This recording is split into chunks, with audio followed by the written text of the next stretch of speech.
नमस्कार, मैं सुनीता कथा मंथन में आप सबका स्वागत करती हूँ। कथा मंथन में आज सुनिए राग विराग का पंचम अध्याय। इसके आगे के अध्याय आपको हमारी प्लेलिस्ट से मिल जाएंगे। लिंक आपको एंड स्क्रीन तथा डिस्क्रिप्शन बॉक्स में मिल जाएगा, जहाँ जाकर आप चेक कर सकते हैं और आगे के भाग सुन सकते हैं। तो शुरू करते हैं। भाग 5, लेखिका मालती जोशी, उपन्यास राग विराग। नई नौकरी की मिठाई मोहल्ले भर में बांटते हुए अम्मा जी सबसे कहती फिर रही थी, अरे हम तो पहले से ही जानती थी। हमारे ज्योतिषी जी ने तो पहले ही सौर में बता दिया था कि खानदान का ये चिराग पैदा हुआ है, घर भर में ऐसा दूसरा ना होगा। बस एक ही मलाल रह गया कि ये नौकरी किस्मत जरा देर से जागी। अगर जल्दी जाग जाती तो ऐसे यहाँ वहाँ ऊट पटांग शादी ना करता। लड़की वालों की भीड़ दरवाजे पर लग जाती। ऐसे रूप गुण संपन्न लड़के मिलते कहाँ हैं। और ये सारी बातें मुझे सुनाकर ही कही जाती। मैंने उन्हें अनसुना करना सीख भी लिया था, पर मेरे अनजाने ही गम के कई गहरे घाव दिल में बस गए थे। ऐसी बातों से जब तब जी चल उठता। उस दिन लौटकर मैं अपने कमरे में सुस्ता रही थी कि ये धड़धड़ाते हुए कमरे में घुसे। आज बड़ी जल्दी आ गए, पर मेरी बात पूरी भी ना हो पाई थी कि मैं रेशमी सुनहले तारों से घिर गई। अरे यह क्या है? किसी तरह अपने को छुड़ाते हुए मैंने कहा, हाँ साड़ी है। अरे वो तो मैं देख ही रही हूँ कि साड़ी है, पर कितने पैसे फूक आए। घटिया बात मत करो यार, मेरी भावनाओं की कदर करो। अरे पहले बताओ तो सही कितने की है। पहली तनख्वाह पूरी की पूरी तुम्हारी नज़र कर दी बस। अरे ऐसे आके फड़कर क्या देख रही हो? बनारसी साड़ी है, 25 रुपये में तो आती नहीं। जरूरी था? बिल्कुल, तुम्हें ऐसे ही खाली हाथ भी लाया था, पर मेरे लिए कुछ करने के दिन तो अब आए हैं। और अब भाषणबाजी बंद, बस फटाफट तैयार हो जाओ, पिक्चर चलेंगे। अम्मा जी से मैं पूछता हूँ, तुम बस तैयार होकर नीचे आ जाओ। इंद्रधनुषी कल्पनाओं पर तैरते हुए ही मैं नीचे उतरी। अम्मा जी कुर्सी पर मुंह फैलाए बैठी थी। शायद हम दोनों के सिनेमा जाने के प्रस्ताव से उनका मूड ऑफ हो गया था। मैंने धड़कते दिल से उनके पांव छुए। आज ये सुमति कैसे उपज आई? जी ये नई साड़ी। अच्छा, तो हमें दिखाने आई है? अम्मा ये बोले, मेरी पहली तनख्वाह की साड़ी है, पहनकर तुम्हें प्रणाम करने आई है, आशीर्वाद दो। अच्छा, तो पहली तनख्वाह की बहुरिया के लिए साड़ी आई है। ठीक तो है, घर में और कोई पहनने वाला तो है नहीं। अरे निपूते, अम्मा तो बुढ़ा गई है मान लिया, पर जवान जहान बहन तो थी घर में। रानी जी के लिए बनारसी लाया और उसके लिए सूती ही ला देता। हर बात को उल्टा क्यों लेती हो अम्मा? रज्जों के लिए क्या कभी कुछ लाता नहीं हूँ? कोई भी राखी या दूज मैंने सुनी जाने दी है? आज का दिन कल्याणी का था। आज मुझे नई नौकरी की पहली तनख्वाह मिली है, और तुम्हें मालूम है कि आज मैं इस लायक हुआ हूँ, इसके पीछे इसका सबसे बड़ा हाथ है, इसकी तपस्या है। हाँ हाँ जरूर है, हमने तो बचवा तुम्हारे लिए कुछ ना करे हो। तुम तो सीधे आसमान से टपके हो और धरती छूते ही इतने बड़े हो गए हो। मैं हदबुद्धि होकर उन्हें देखते ही रह गई। मैंने कहा, सच तो है अम्मा जी, बेचारी कैसे जानेगी कि मैंने क्या तपस्या की है, तुमने कितने पापड़ बेले हैं। वे तो अब तक यही समझती रही हैं कि काली कलूटी बहू के कारण लड़का घर से भागा भागा फिरता है। क्या बक रही हो? झूठ थोड़ी है। विश्वास ना हो तो अपनी माँ से पूछ लो। अड़ोस पड़ोस में ये सभी से तो कहती फिरती हैं। अब वे माँ पर बरसना शुरू हो गए। मैं चुपचाप ऊपर चली आई। नौकरी की नई साड़ी की सारी खुशी हवा हो गई। अम्मा जी का जोश अभिप्राय था वो पूरा हो गया। फैक्ट्री शहर के दूर इंडस्ट्रियल एस्टेट में थी। आते जाते 15 किलोमीटर का चक्कर पड़ जाता था।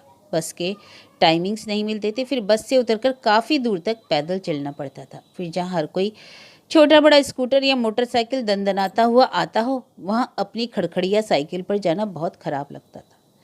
हम लोगों ने जी कड़ा किया और एक सेकंड हैंड लेब्रेटा खरीद ही लिया।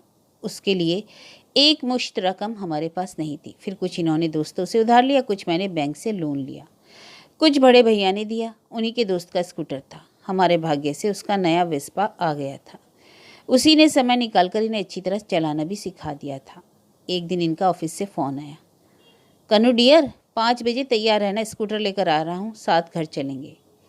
सुनते ही मन उछल पड़ा, परंतु किसी तरह अपने को संयत कर मैंने कहा, देखो प्लीज़ बुरा मत मानना, लेकिन सबसे पहले आप अपनी पूजनीय माता जी को घुमा लाइए, नहीं तो वे गाड़ी देखते ही चीखना शुरू कर देंगी कि घर में जवान बहन बिहाने बैठी है और इन्हें अय्याशी सूझ रही है।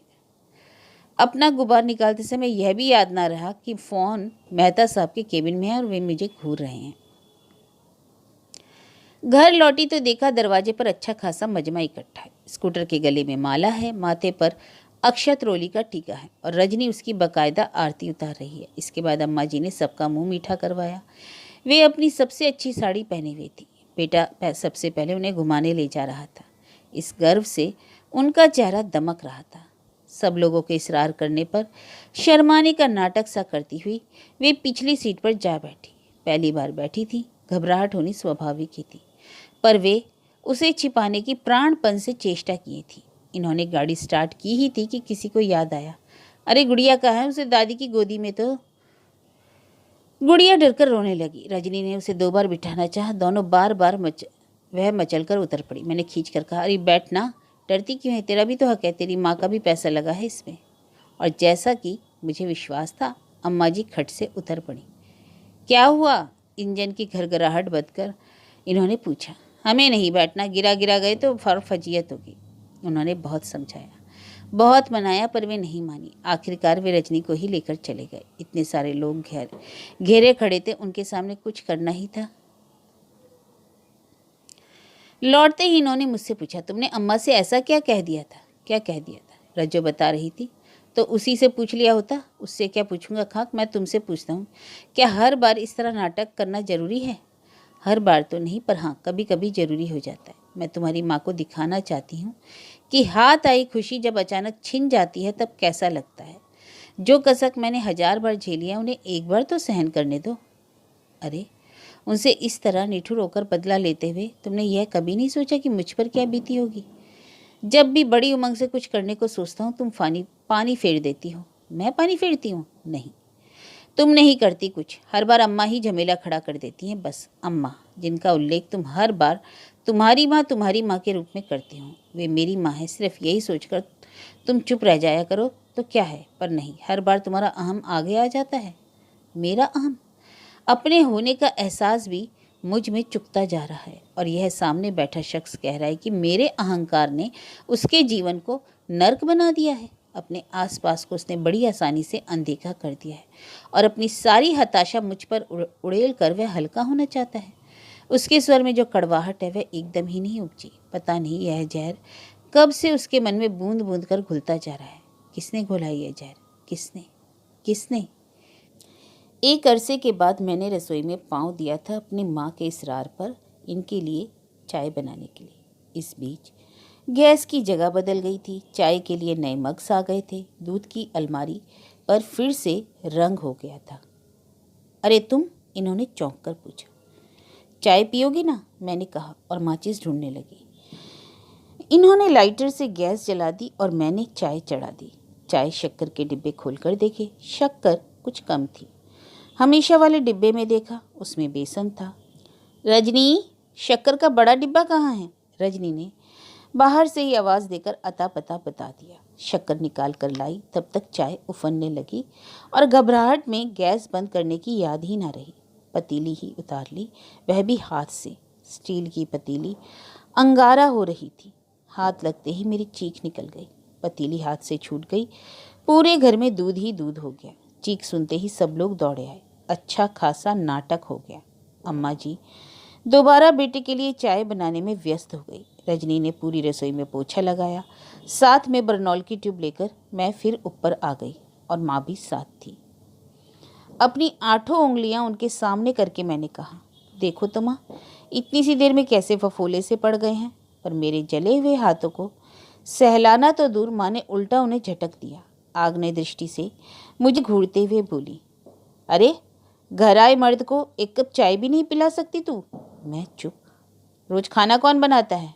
अम्मा जी ही बनाती हैं, या फिर रजनी, और या फिर पड़ोस की अर्चना। अर्चना? मैं माँ का मुंह देखती रह गई। ऐसे मुंह फाड़ कर क्या देख रही है? जितनी बार आई हूँ रजनी की यह सहेली रसोई में घुसी हुई मिली है। तुझे दीन दुनिया की जरा भी होश है? बस जब देखो तब अपनी तबीयत का रोना लेकर बैठ जाएगी। अरे अपनी गृहस्थी का जरा तो ख्याल कर। पति हाथ से निकल जाएगा तभी क्या तू चेतेगी? तब सिवाय हाथ मलने के लिए कुछ ना आएगा, बताए देती हूँ। माँ जैसे आग बरसाकर चली गई थी, पर मैंने उनकी बातों का बुरा नहीं माना। यह वे नहीं, उनकी ममता बोल रही थी। पर मैं उन्हें कैसे बताती कि मैं इन दिनों मनोज से 2 घड़ी बात करने के लिए तरस गई हूँ। वे सुबह शाम आकर हाल पूछ जाते हैं, हर हफ्ते डॉक्टर के यहाँ ले जाते हैं, इंजेक्शंस दवाइयाँ समय पर ला देते हैं, पर इन सब कामों में कितनी आस्था है और कितनी औपचारिकता पता नहीं चलता। कितना मन होता है कि उनकी गोद में सिर छुपाकर एक बार जी भरकर रो लूं। कितनी इच्छा होती है कि वे मेरे बालों में उंगलियां फेरते हुए मुझे आश्वस्त करें कि जो कुछ घट गया वही अंतिम सत्य नहीं है। कितना चाहती हूँ कि वे अपने स्नेहिल स्पर्श से, मिश्री घुले स्वर से मुझे पीड़ा के, अपराध के, अकेलेपन के इस एहसास से मुक्ति दिलाएं, पर अब उतना एकांत मिलता ही नहीं। वे तो बस 5-7 मिनट के लिए ही कमरे में आते हैं, किसी जान पहचान वाले की तरह हाल चाल पूछकर चले जाते हैं। रात को मेरे पास रजनी सोती है। रजनी, जिसके साथ ननद भाभी का वह मधुर रिश्ता कभी कायम ही ना हो सका जो मुझ में और भाभी के बीच था। अब तक तो मैंने मन को समझा लिया था कि वे इन दिनों मुझसे जानबूझकर दूरी बनाए हुए हैं, पर माँ की बात मन को कुरेद गई। उस दिन मेरा टॉनिक लेकर आए तो मैंने हाथ पकड़कर पास बिठा ही लिया। यह क्या हरदम भागम भाग मचाए रहते हो, घड़ी भर तो पास बैठा करो। पर इससे पहले कि मैं कोई बात शुरू करूं, नीचे से आवाज आई, भैया चाय ठंडी हो रही है। आवाज सुनते ही वे एकदम उठकर खड़े हो गए।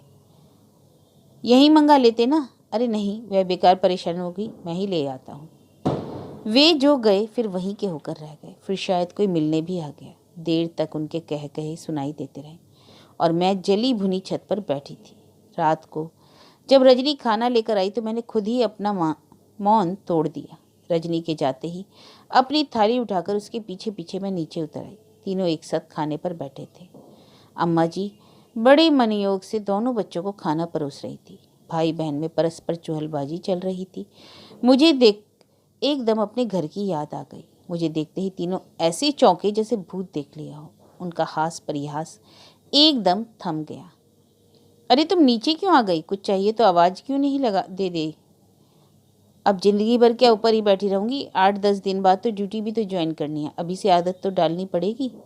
फिर किसी ने कुछ नहीं कहा। मेरे लिए जगह बना दी गई। सब लोग चुपचाप कौर तोड़ने लगे।